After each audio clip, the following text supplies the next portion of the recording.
Wow, this seems like such a no-brainer. None of the funds made available by this subtitle may be used by the U.S. Immigration and Customs Enforcement to detain or deport a U.S. citizen.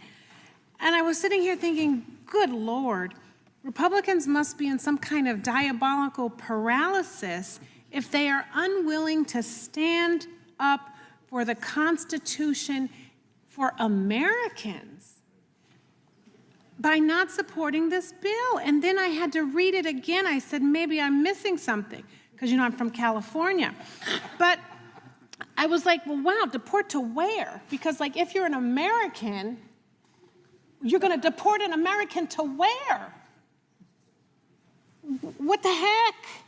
Because I can't say what I'm really thinking. I'm so confused. And then I'm like, well, then who do you stand for? Do you only stand for Trump? Like, what do you stand for?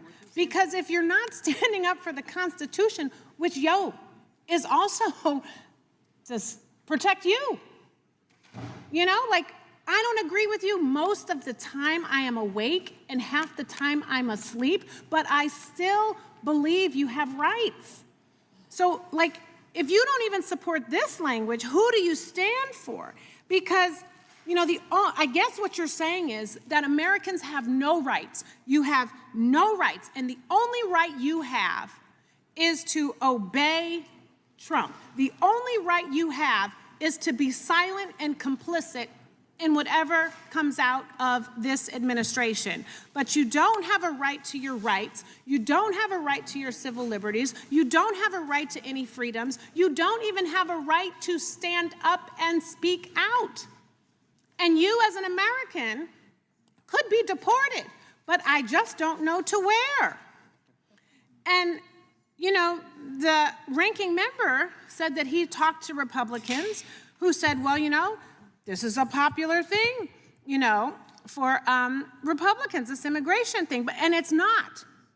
You know, 78% of Americans say they want a president who obeys the law. 88% of Americans say they want a president to certainly obey the law if the courts tell the president to obey the law. We have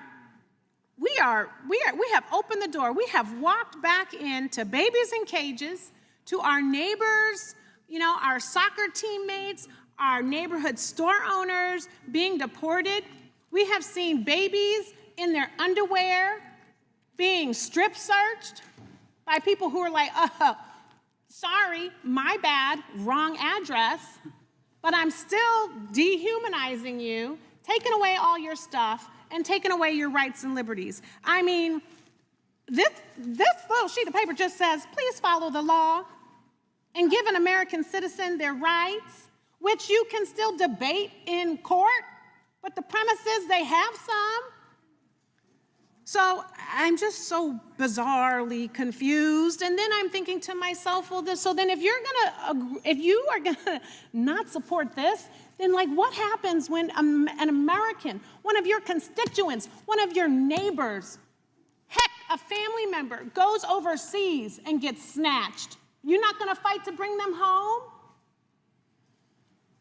I don't know what could be like on your laptop or in your book or whatever right now that has got you so hypnotized that you would not engage in this conversation with your colleagues and find a way to stand up for the Constitution and the rights of Americans, even Americans that you might not agree with or don't like or don't look like or haven't met.